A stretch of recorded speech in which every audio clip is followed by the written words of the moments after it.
Kadapa central జైల్లో దస్తగిరి విచారణ కొనసాగుతోంది. బ్రేకింగ్ చూస్తున్నాం. దానికి సంబంధించి ఇప్పుడు పోలీస్ ప్రత్యేక అధికారి రావుల్ శ్రీరామ్ ముందు విచారణకు హాజరయ్యాడు. దస్తగిరి నుంచి స్టేట్మెంట్ రికార్డ్ చేస్తున్నారు. వైఎస్ వివేక హత్య కేసులో అప్రూవర్ గా మారిన దస్తగిరి సంచలన ఆరోపణలు చేశాడు. కడప సెంట్రల్ జైల్లో ఉన్న సమయంలో తనని ప్రలోభాలకు గురిచేసి బెదిరించారని ఆరోపించాడు. దాంతో దేవిరెడ్డి చైతన్యరెడ్డితో పాటు అప్పటి జైలు సూపరింటెండెంట్ ప్రకాష్ ను విచారిస్తున్నారు. రేపు సిఐ ఈశ్వరయ్య, డీఎస్పీ నాగరాజును కూడా విచారించే అవకాశం ఉంది.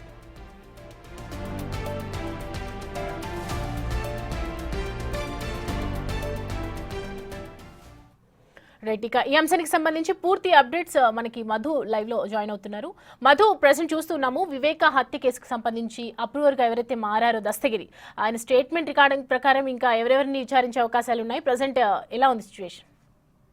సౌమ్య, వివేకానంద రెడ్డి హత్య కేసులో అప్రూవర్ గా ఉన్న దస్తగిరి 2023-2024 సంవత్సరంలో ఓ ప్రైవేట్ కేసులో, అంటే SC/ST అట్రాసిటీ కేసులో నిందితుడిగా కడప సెంట్రల్ జైల్లో శిక్ష అనుభవిస్తున్న సమయంలో ఎవరైతే దేవిరెడ్డి శివశంకర్ రెడ్డి కుమారుడు చైతన్యారెడ్డి, డాక్టర్ చైతన్యారెడ్డి ఉన్నారో, ఆ డాక్టర్ చైతన్యారెడ్డి కడప సెంట్రల్ జైలులోకి వెళ్లి తనని బలవంతంగా ఎవరైతే సిబిఐ ఎస్పీ ఎస్పీ గారు ఉన్నారో రామ్ సింగ్ ఒత్తిడి మేరకే వివేకానంద రెడ్డి హత్య కేసులో తప్పుడు స్టేట్మెంట్ ఇచ్చాను అనే విధంగా చెప్పాలని చెప్పి అనేక మార్లు ఈ దస్తగిరి పైన అయితే ఒత్తిడి చేసినట్లయితే తెలుస్తుంది. ఈ ఒత్తిడిలో భాగంగా 20 కోట్ల రూపాయలు దస్తగిరికి ఆఫర్ చేసినట్లయితే తెలుస్తుంది. ఈ అంశం పైన 2023 కావచ్చు, 2024 కావచ్చు, అప్పట్లో జిల్లా ఎస్పీ అన్బురాజన్ ఉన్న సమయంలో జిల్లా ఎస్పీ అన్బురాజన్కి దాదాపు అనేక మార్లు ఈ విధంగానే నన్ను ఒత్తిడి చేస్తున్నారు, బయటకు వచ్చినప్పుడు ఇబ్బందులు గురి చేస్తున్నారు, అలాగే సెంట్రల్ జైల్లో కూడా నన్ను ఇబ్బంది పెట్టారు అనే కోణంలో పలుమార్లు ఫిర్యాదు చేసినప్పటికీ పోలీసులు ఎటువంటి స్పందన చూపించలేదు. అయితే అయినప్పటికీ మరోమారు ఈ నెల 3వ తారీఖున పులివెందుల అర్బన్ పోలీస్ స్టేషన్ లో నా మీద ఈ విధంగా తప్పుడు ఆరోపణలు చేస్తూ నన్ను బలవంతం చేశారు, నాకు 20 కోట్ల ఆఫర్ ఇచ్చారు అనే విధంగా దస్తగిరి అయితే ఫిర్యాదు చేశారు. ఆ ఫిర్యాదు మేరకు పులివెందుల అర్బన్ పోలీసులు అయితే 0 FIR నమోదు చేశారు. 0 FIR నమోదు చేసిన అనంతరం ప్రభుత్వం ఆ చొరవ తీసుకొని ప్రభుత్వం తక్షణం ఈ కేసులో విచారణకు ఆదేశించారు.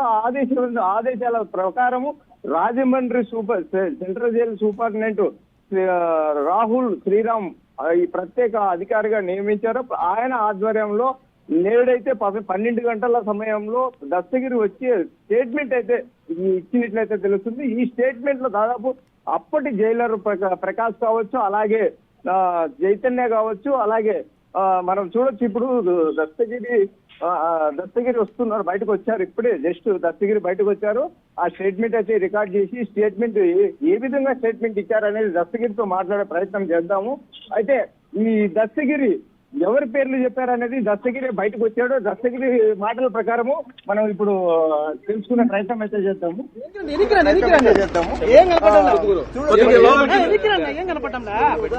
బయటకు వచ్చాడు, జైల్లో జరిగిన విషయాలన్నీ కూడా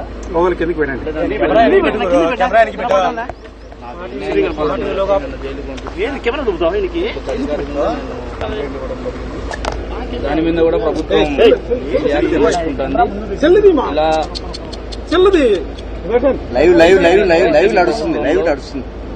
వైసీపీ ప్రభుత్వంలో ప్రతి ఒక్కరూ గవర్నమెంట్ సంబంధించి డిపార్ట్మెంట్ ఒక్కరు కూడా ఇబ్బంది చాలా ఉంది.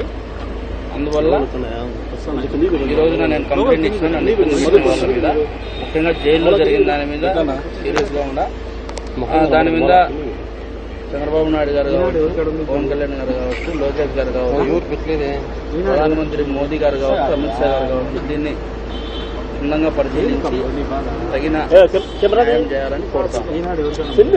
అయితే రేపు మళ్ళీ రమ్మన్నారా మిమ్మల్ని దస్తగిరి? లేదు, రమ్మని లేదు, డౌట్ ఉంటే పిలుస్తారు. అంటే ఇప్పుడు ఎవరెవరు పేర్లు చెప్పారు, ఏమన్నా చెప్పగలుగుతారా? అవన్నీ బయట చెప్పారు. అవి ఎట్లా అంటే విచారణ కదా.